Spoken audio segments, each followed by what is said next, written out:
Bueno, buenas tardes y seguimos gente clave en los ODS, casos sobre todo para inspirarnos, esa es la idea. Soy Félix López, @Félix López, para que me sigáis si podéis, que estoy muy loco. Por los ODS, por la educación y demás. Entonces tenemos a Rob van Granenburg, viene de Bélgica. You are based in Belgium today? Yes, in Ghent, yes. En Bélgica, ¿no? Y eres el padre del IoT, el Consejo IoT. ¿Quién sabe lo que es la IoT? La Internet de las cosas. Todo el mundo habla de IoT, las grandes empresas hablan de IoT y también algunos estudiantes hablan de IoT. ¿Pero qué demonios es la IoT? Explícanos al resto del público. Bueno, pues IoT quiere decir en inglés Internet de las cosas. Y hay algunas cosas que hay que saber antes de nada. Lo primero es que esto no es nuevo.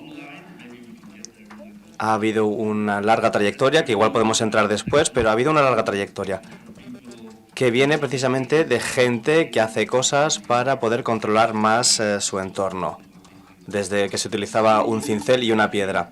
Y toda esta trayectoria llega hasta las máquinas. También está la filosofía implicada, está Heidegger y otras personas que han estado pensando en qué es lo que hacen las máquinas a los humanos, o los artilugios a los humanos.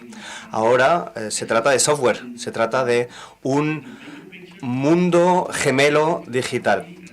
Así que hay que pensar que el IoT, el Internet de las Cosas, es que tenemos cualquier cosa, lo que tengamos en el mundo real, lo tenemos después encima. Tenemos aquí una botella, pero luego hay una botella digital, hay una botella virtual, un gemelo virtual que estaría encima. Y esos datos vienen de la botella real, pero que se convierte en algo por sí mismo y se almacena en bases de datos. Esto es algo que después va a afectar al objeto analógico. Es decir, estamos en un momento crucial para la humanidad, estamos en una encrucijada de la historia. Esa es la historia larga, pero luego la podemos resumir y decir que Internet de las Cosas es automatización. Y esto viene de los 50, así de sencillo. No es ingeniería aeroespacial. Es cómo se mide la temperatura, el movimiento, el peso. Empezó con unos cuantos sensores, detectores, que iban detectando cosas muy simples. La idea era tener un mantenimiento predictivo en las fábricas para saber cuándo se iban a estropear las máquinas. Si sabes cuándo se van a averiar y lo puedes predecir, te puedes ahorrar mucho dinero. De ahí es de donde viene esto, en la historia corta. Se está trabajando mucho desde entonces. En los 70 IBM trabajó en el proyecto La cara de los ordenadores. En los años 2000 Philips lo llamó inteligencia.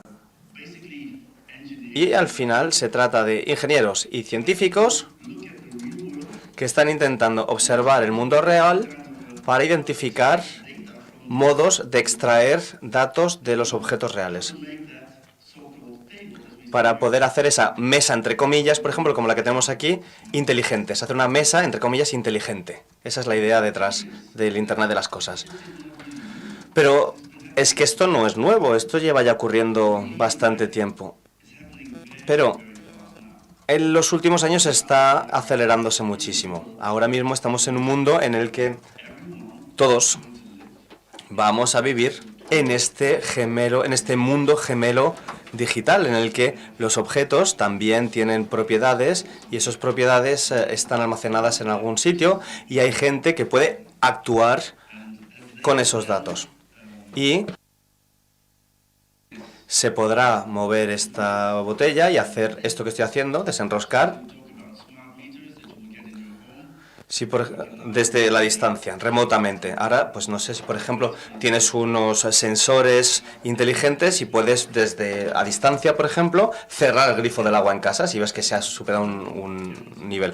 Podríamos tener un tapón inteligente y habría alguien que podría abrir la botella de forma remota y controlarlo con un smartphone, por ejemplo. Y eso está ocurriendo ahora mismo. Según estamos hablando, está ocurriendo en nuestras casas, en nuestros wearables, en nuestros aparatos. En casa, por ejemplo, tienes tu casa inteligente, tienes los wearables inteligentes, tienes los coches inteligentes y tienes una ciudad inteligente. Tenemos wearables inteligentes, coches, ciudades. Google bueno, la empresa matriz es Alphabet.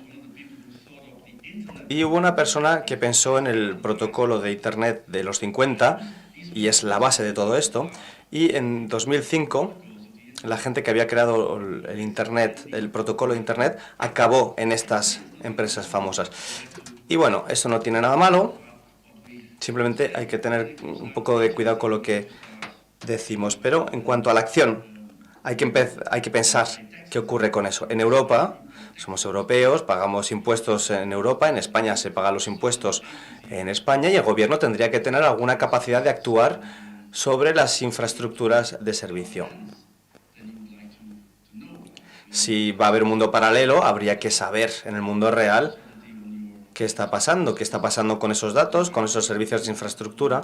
Y ahora mismo en Barcelona, por ejemplo, se está haciendo una labor estupenda en la CTO y se está debatiendo cómo obtener soberanía de los datos por parte de los ciudadanos. La clave aquí es que entendamos que el Internet de las cosas está enlazando todas estas redes.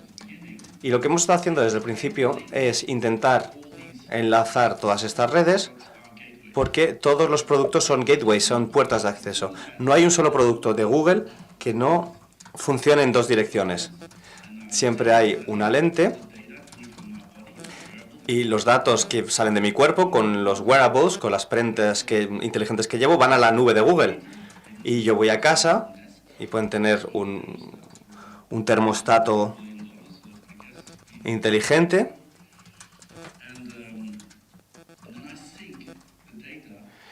y los datos de mis gafas o de mi lente llega a algún lado para que se sepa qué es lo que veo yo, qué siento y qué situaciones me encuentro. Y luego el termostato que tengo en casa recibe esa información, sabe también lo que pasa en la cocina y actúa en consecuencia. Y luego me meto en el coche. Hay varias asociaciones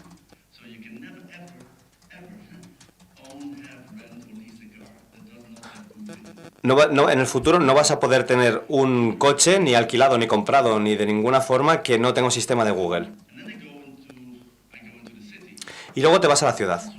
Y Google es el que patrocina, lleva 20 años ya, patrocinando todas las iniciativas de Open Data, de datos abiertos, todos los museos abiertos, todo esto, de todo el mundo, de todas las ciudades. Entonces, todos esos productos, ciudades, coches, objetos, wearables, están todos relacionados. Y el objetivo es que yo, como ciudadano, como consumidor, tenga un panel de control de todo lo que podría hacer o debería hacer en cierto momento. Y creo que la idea detrás de todo esto que estoy contando es que yo creo que estas puertas de acceso tienen que estar en manos públicas. Estos puntos de acceso son demasiado importantes para estar en manos privadas, manos comerciales. Y cuando digo que tiene que ser público, no digo que no es que tenga que ser del gobierno, con el tipo de gobiernos que tenemos a día de hoy. No queremos ese tipo de gobiernos con políticos que no entienden esta realidad. Incluso mucha gente de la comisión del IoT no lo entienden. De hecho, no hay tanta gente que conozca la naturaleza profunda de esto. Y por eso tenemos que tener un debate sobre lo que está ocurriendo, porque esto afecta al núcleo de la sociedad. Si no hay un debate abierto, si no hay un debate público, pues todos los datos que emanen de todos estos objetos, bienes y servicios caerán en manos de agentes comerciales o lo que está ocurriendo a la otra punta del planeta, en China. Estuve hace poco en Wuxi, allí en China, que es la capital del IoT, designada por el antiguo presidente Guayapo. Y Wuxi es la capital del Internet de las Cosas en China. Y ahí hay miles de empresas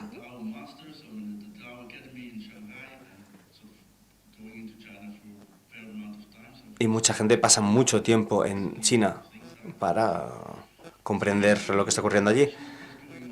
Entonces allí se está produciendo mucha integración y los chinos han entendido esta transición digital estupendamente y muy pronto. Y eso, pues prácticamente es porque sus políticos son ingenieros. 9 de los 12 políticos principales son ingenieros o científicos. Así que China ha estado funcionando como una plataforma en los últimos 15 años. Y Xi Jinping, por supuesto, también es el presidente actual, también es ingeniero. Y esto hace que ellos se den cuenta de la naturaleza tan profunda de esto. Si no quieres que Google controle tu cadena de suministros, lo tienes que hacer tú mismo. Y eso es lo que están haciendo los chinos, creando una intranet para 1.000 millones de personas, con una empresa eléctrica para todo el país, con una integración enorme de infraestructuras, servicios. Están compartiendo nubes por la cadena de valor. Eso quiere decir que todo lo que se produzca en China, si se está creando algo en una fábrica china, tienes que subirlo a la nube para que toda la cadena quede en la nube. Y se están creando ecosistemas enormes.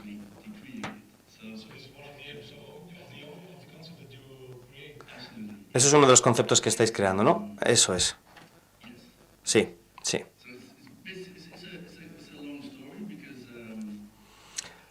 Pues la historia es muy larga porque, bueno, pues ¿esto es solo para países europeos? ¿Vuestra iniciativa, el IoT Council, el Consejo del Internet de las Cosas, o afecta a otros países? El Consejo es una red de personas, básicamente. Todo el mundo que quiera incorporarse me envía una foto y una biografía y lo metemos. Lo establecimos en 2009, lo establecí en 2009, ya tenemos cierta historia. Y creo que era importante que lo hiciéramos en ese preciso momento. Me di cuenta de que teníamos que crear una especie de red en la que se incluyeran prácticamente a todo el mundo. A los transhumanistas, la gente de la singularidad, gente que cree que vamos a llegar a la singularidad, que vamos a tener robots y más inteligentes que nosotros. Yo no pertenezco a ese grupo, pero también hay que hablar con ellos porque ellos piensan otras posibilidades. Y también quiero incluir a hackers, por ejemplo, a gente que cree que esto no debería ocurrir bajo ninguna circunstancia. Así que bueno, pues he estado gestionando a toda esta gente en el consejo. También hay escuelas, otra gente que cree mucho en las cosas en tiempo real. Yo soy un poco más de la generación anterior, de cosas un poquito menos a tiempo real. Y sí que es verdad que hace falta. He estado viendo tu página web y hay algunas recomendaciones sobre el Internet de las Cosas, por ejemplo. Sí, porque para que todo el mundo entienda lo que estamos haciendo, y ahora me voy a retrotraer un poquito. Yo estudié literatura. Literatura, idiomas, porque me gusta leer, me gusta la poesía, la literatura. Y bueno, sería feliz si pudiera hacerlo toda la vida, pero surgió algo y mientras estaba estudiando apareció Internet. A finales de los 80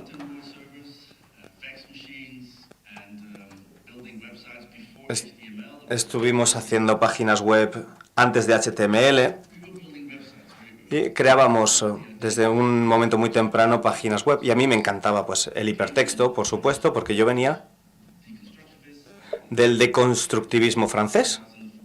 Derrida, Foucault, todos estos, que hablaban de matar al autor, y nosotros estamos encantados con matar al autor, destrozar toda esa narrativa, poner hipervínculos, hipertexto y destrozar todo eso. Para nosotros nos parecía una liberación, fue libertad absoluta porque podías destrozar completamente cualquier texto.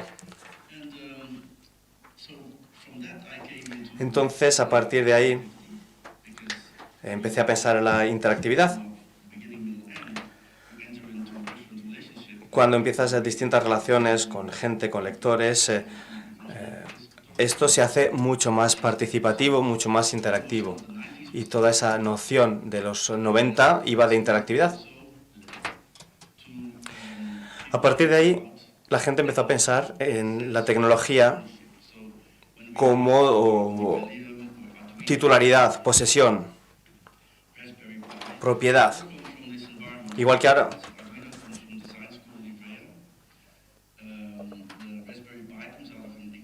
Raspberry Pi, que es un proyecto educativo. ¿A alguien le suena eso? ¿Alguien? ¿Quién tiene esto en casa? Raspberry Pi. Bueno, ese fue el momento en el que los diseñadores se dieron cuenta de que necesitaban poder actuar en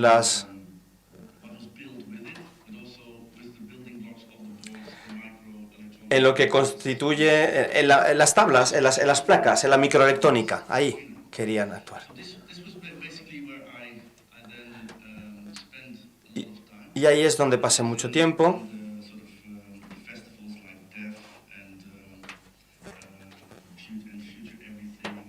En festivales como Dev, Future Everything y cosas así.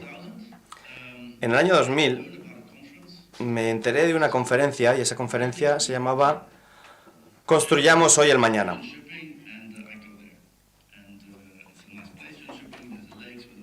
Y bueno, es una zona preciosa con un lago, con un montón de niebla, es un poco místico todo aquello. Es un entorno como de cuento. Y fui a la conferencia allí, en la que éramos unas 300 personas, en un gran auditorio, y yo estaba allí, sentado con la crème de la crème de Europa. Estaban los ingenieros, programadores, diseñadores, artistas, pero los mejores de toda Europa. Incluso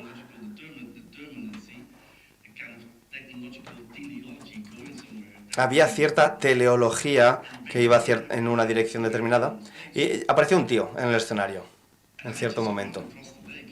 Y yo, que había estado corriendo por la mañana del lago, el tío sale al escenario y dice: en 10 años todos vais a tener un anillo con Bluetooth, os vais a meter en el bosque y vais a querer saber más de un árbol. Apuntas el anillo al árbol, te aparecerá una pantalla y en esa pantalla te van a contar todo del árbol. Y mi primera reacción fue: hay que disparar a este tío. Hay que cargárselo. Como decías tú antes, ¿no? Tú has empezado esto. Si esta es nuestra élite de ingenieros, si esto es lo que quieren, si quieren crear un mundo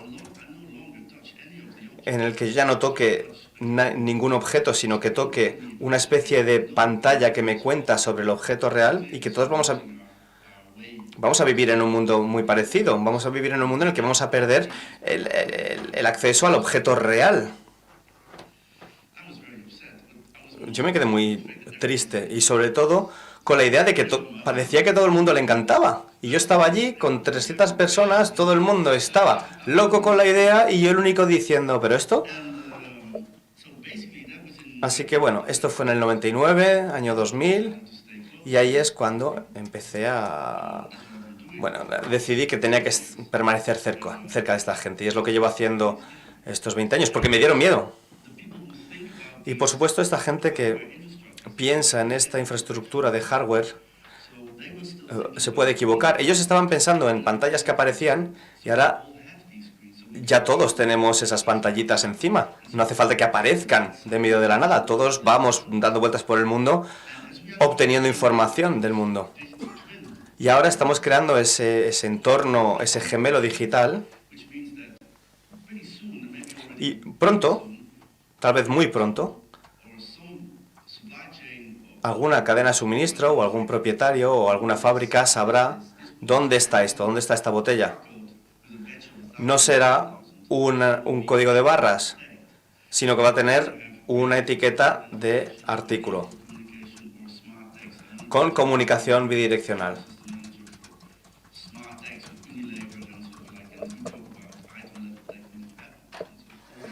Y hablamos de este etiquetado mucho ahora mismo en el mundo de hoy, en el mundo empresarial, porque esto va a pertenecer a un mundo dentro de poco en el que si todos los que estuviéramos aquí intentásemos comprar un billete a París, cada uno pagaría un precio distinto. Y eso es porque tu perfil está dentro de un algoritmo que te da un precio para ti. Y no parece que eso preocupe. No se escucha ninguna crítica, todos lo hacemos, esto está ocurriendo, esto es así, pero este etiquetado dinámico, estos precios dinámicos ocurren detrás y queremos que ocurran delante. Vas al supermercado y siguen apareciendo las etiquetas del precio, pero dentro de unos años no habrá etiquetas de precios en ningún lado. Tú señalas el paquete de café con el teléfono y te da el precio. En este momento estamos permitiendo que todo lo que hagamos online, que ocurra lo que sea sin preguntarnos por qué se nos da este precio. Y no estamos haciéndolo porque seguimos siendo humanos y seguimos pensando que, bueno, en realidad las cosas pasan aquí. Yo muevo la botella, se cae, la cojo y ya está, y la vuelvo a colocar y no pasa nada más. Pero es que esta botella que está aquí encima, a lo mejor ya está allí, o a lo mejor se ha convertido en otra cosa y ni siquiera lo vemos. Nosotros, como humanos, estamos como programados para pensar que esto está aquí, la acción está aquí y yo la puedo coger, pero es que a lo mejor alguien ya lo ha cogido hace mucho. Estamos en un momento crucial en el que hay que entender que hay cambios en los que la acción que está ocurriendo aquí va a influir al mundo real y analógico. Y ahora mismo los chinos son los que han entendido esto. La gente de Singapur sí que están sintonizados con estos controles. Y nosotros en Europa, sobre todo, estamos sintonizados con otra cosa. Sobre todo con Google, Apple, Facebook.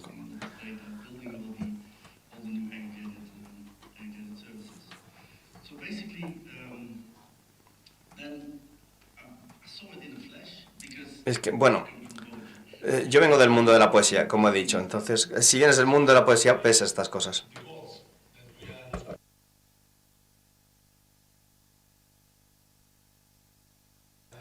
Ahora mismo hay proyectos de educación, de sanidad, cómo se pueden buscar soluciones reales mediante el Internet de las cosas.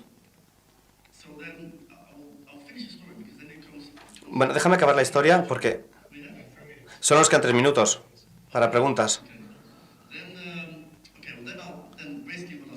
Bueno, entonces voy a decir simplemente que yo me quedé muy triste. Después creamos speakerlabs.net.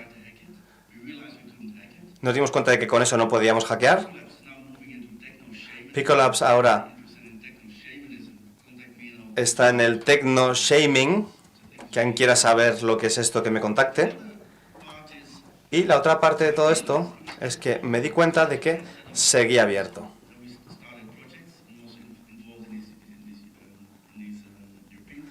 Participamos en proyectos europeos porque,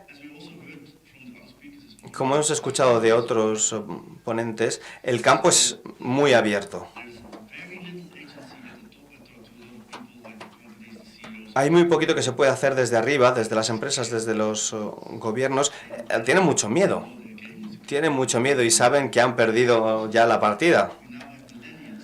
Afortunadamente, ahora hay millennials que se pasan la vida metidos en Facebook y Twitter y redes sociales que todavía no entienden que el campo es abierto y que pueden tirar desenchufar el sistema en cualquier momento. Lo primero que tenemos que hacer es salirnos de las universidades, salirnos de las escuelas, dejar los cursos y organizar lo que los millennials y la siguiente generación va a hacer. No hay que estar en esas instituciones que creamos antes.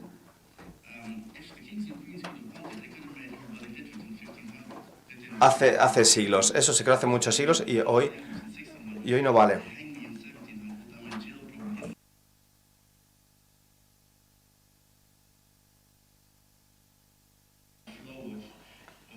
Es importante que la información fluya de forma libre. Todas las instituciones que hemos creado están deteniendo el flujo del conocimiento. El poder, ya en la historia, en otros momentos de la historia se impidió que se distribuyeran libros cuando se inventó la imprenta y en otras cosas siempre han ido por detrás. Internet solamente tiene 25 años y está en nuestra mano. Si queremos compartir, si queremos colaborar, las cosas son ahora mucho más baratas que nunca. Ahora no cuestan nada los componentes. El almacenamiento tampoco. En 1980 almacenar costaba un montón.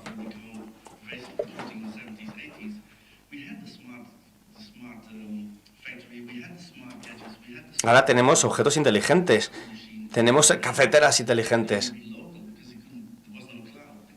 Y antes ya existían, pero eran locales, eran sin nube. La nube ahora permite que ocurra el Internet de las cosas, porque ha acelerado la velocidad. ¿Hay tiempo para más preguntas?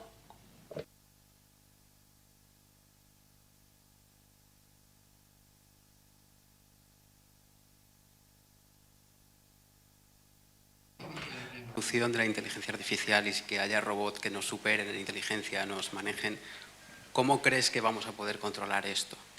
No habla español, ¿eh? No, but I think I got it. I think I got it. He's Sort talking of- about if the robots are going to surpass us, for example. Yeah. So you have. Tienes que tener un debate político sistemático. Son políticas nuevas, es una ontología nueva. Y por primera vez en la historia, antes siempre hemos pensado de forma analógica y luego digital, virtual, como algo separado. Pero ahora tenemos una realidad híbrida. El mundo virtual y el mundo analógico se están interconfundiendo. Hay como lo que puedes hacer con un medidor inteligente en casa. Eso se está interconectando. Como los coches conectados. Al final, los coches conectados tienen mucho que ver con esto. Necesitamos una gobernanza. Algo que gobierne esta ciberrealidad. Y los únicos que están haciendo esto son los chinos, porque son ingenieros. Y no es que lo estén haciendo tampoco muy bien, porque ellos ya tienen bastantes problemas, pero sí que han entendido que hemos de apropiarnos del sistema si queremos poder interactuar con lo que ocurre. Ahora mismo nosotros estamos en la peor situación. Seguimos teniendo políticos del siglo XIX hablando de ideologías. Todo este sistema, su sistema ya no existe. Ya no pueden actuar con el dinero, ni con los euros, ni con la ley, porque se produce en Bruselas, ni con nada. Todos estos políticos simplemente existen en las noticias de las 9. Ya está. En el telediario. Si no lees el telediario, eres libre y puedes hacer lo que quieras, porque ellos no tienen ninguna interacción con nada. Te dicen que no hay que hacer esto y no hay que hacer lo otro, cuando en realidad el campo está bien abierto. Y es muy importante que entendamos ese carácter híbrido.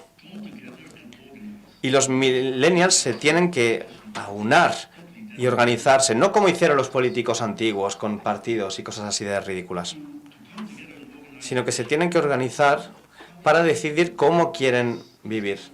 ¿Cómo quieren vivir en este tipo de mundo? Y yo creo que es mejor vivir pudiendo interactuar con nuestros aparatos que no pudiendo hacer nada. Es muy interesante que tengamos toda esta inteligencia, estos millennials, este potencial. Y esta gente no va a tener trabajo, porque la noción de trabajo, de puesto de trabajo, es ridícula. Ahora tienes 18, 19 años, tienes un montón de capacidades y te dice, pues te vas al paro. Y tú dices, pero bueno, no tiene sentido nada de esto. No hay que seguir con estas nociones extrañas que creamos en mi generación y que se construyó a base de violencia y de egoísmo. Entonces creo que el futuro se puede hacer mucho mejor. No os tenemos que contaros nada.